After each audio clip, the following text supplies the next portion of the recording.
గత ఎన్నికల్లో ప్రజల్లో ఓడగొడితే కేసీఆర్ ను బుద్ధి రాలేదన్నారు ప్రభుత్వ whip Adluri Laxman. Farm house లో కూర్చుని ప్రజలను రెచ్చగొట్టే మాటలు మాట్లాడుతున్నారని ఫైర్ అయ్యారు. 10 ఏళ్లు అధికారంలో ఉన్న సెక్రటేరియట్ కు ఎందుకు పోలేదని ప్రశ్నించారు. కేసీఆర్ 10 ఏళ్లలో అన్ని వ్యవస్థలను నిర్వీర్యం చేశారని మండిపడ్డారు ఎమ్మెల్యే విజయరమణారావు. ఎమ్మెల్యేలను కొనుగోలు చేసిన చరిత్ర కేసీఆర్ దని విమర్శించారు. కేసీఆర్ కనీసం 1,00,000 రుణమాఫీ కూడా చేయలేదన్నారు విజయరమణారావు.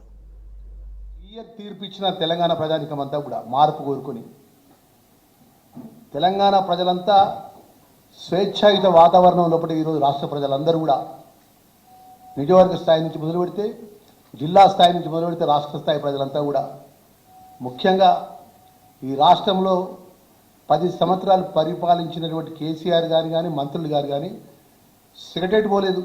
సెక్రటరేట్లో ఎవరు వచ్చినా కూడా సామాన్య ప్రజలు వచ్చినా ఎవరికి ఏ సబ్జెక్ట్ ఏ ఇబ్బంది ఉన్నా కూడా ప్రజా పరిపాలన ప్రజల దగ్గరకు చేరువగా విధంగా సమస్యలు తెలుసుకునే విధంగా ఇలా సెక్రటరేట్లో నిత్యం ప్రజల మధ్యలో ఏ మంచి దగ్గరికి వెళ్ళినా చూడండి పేషీలో వందలాది మంది ప్రజలు వచ్చి వాళ్ళ సమస్యలు చెప్పుకుంటుంటే ఆ సమస్యల పరిష్కారానికి అందుబాటులో మంత్రులు ఉంటున్నారు. ఇవాళ కాంగ్రెస్ పార్టీని ఫామ్ హౌస్లో కూర్చొని ఏదో విధంగా రోజుకొక అసలు పార్టీ గల్లంత అయిపోయింది, నాయకత్వం గల్లంత అయిపోయింది. మళ్ళీ ఫామ్ హౌస్లో కూర్చొని కాంగ్రెస్ పార్టీ మీద బురద జల్లే కార్యక్రమం, కాంగ్రెస్ పార్టీ ప్రజలను ఏ విధంగా రెచ్చగొట్టే కార్యక్రమం, ప్రజల్లో తిరుగుబాటు వస్తుందని చెప్పి మాట్లాడి ఫామ్ హౌస్లో మాట్లాడడం కాదు. మాజీ ముఖ్యమంత్రి గారికి మేము చెప్పేది ఒకటే, ఏ విధంగా మేము ఈ విధంగా డిపాజిట్ గల్లంతాయి మా పార్టీ ఎందుకు ఓడిపోయిందని చెప్పి ఆత్మ పరిశీలన చేసుకొని జిల్లాల వారీగా వచ్చి ప్రజల దగ్గరికి వచ్చి మీ పార్టీ మధ్యలో మీటింగ్ పెట్టుకొని పరిశీలన చేయాల్సిన పరిస్థితి నీకు ఉండాల్సింది పోయి నువ్వు ఒక తీరు మాట్లాడతాడు, నీ కొడుకు ఒక తీరు మాట్లాడతాడు. ఎట్లా చేసి ప్రజలను రెచ్చగొట్టే ఆలోచన విధానం తప్ప ఒక ప్రతిపక్ష పార్టీగా అధికారంలో ఉన్నటువంటి పార్టీ ఏదైనా పొరపాట్లు జరిగితే దాని పక్షాన్ని ఏదైనా మాట్లాడే సందర్భం పోను. మీరు ఇచ్చిన రుణమాఫీ 10,000, 20,000, 30,000 రైతు 30,000 వరకు చేస్తే అది రైతు వడ్డీకి సరిపోలే.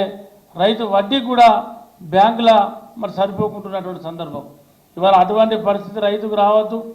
లేట్ అయితే రైతుకు ఇబ్బంది అవుతుంది, వడ్డీ పెరుగుతుంది, దాంతో రైతులు ఇబ్బంది పడతారని చెప్పి ఇవాళ కాంగ్రెస్ పార్టీ రేవంత్ రెడ్డి గారు మరి కంకణబద్దులై ఉండి రైతు రుణమాఫీకి ఈరోజు కాంగ్రెస్ ప్రభుత్వం శ్రీకారం చుట్టింది. అంటే ఇవన్నీ జరుగుతూ ఉంటే ఆయనకంటే ప్రభుత్వం కూలిపోతాడు. ఇలా ప్రభుత్వం కూలిపోతుందంటే అది ఒక విచిత్రమైన, మరి మనం దాన్ని చూసి ఆయన మాటలు ఏమనుకోనో మనకు అర్థం కాదు. పాపం కేటీఆర్కి మధ్యలో మెదడు దొబ్బినట్టు ఆయన ఏం మాట్లాడుతాడో ఆయనకు తెలుసలేదు. మరి ఆయన 2 నెలలకే ఇప్పుడు ఈ రోజైనా ముచ్చట కాదు, స్టార్టింగ్ డే నుంచి వెళ్ళి 2 నెలలకు కూలిపోతుంది, 2 నెలలకు కూలిపోతుంది. ఏంటిదా కూలేది ఏంటిది? అది ఏమన్నా ఫామ్ హౌస్ కూలుతా లేకపోతే ఏమన్నా కట్టుకున్న ఇల్లు ఇట్లా కూలుతా? ఇది ప్రజలు ఇచ్చిన ప్రభుత్వం, ప్రజలు ఆశీర్వదించిన ప్రభుత్వం. దీన్ని కూల్చే దమ్ము ధైర్యం ఈ రాష్ట్రంలో ఏ మొగోనికి లేదు. ముఖ్యమంత్రి రేవంత్ రెడ్డి గారిని టచ్ చేసే దమ్మున్నటువంటి ప్రతిపక్ష నాయకుడు ఎవరు లేరు.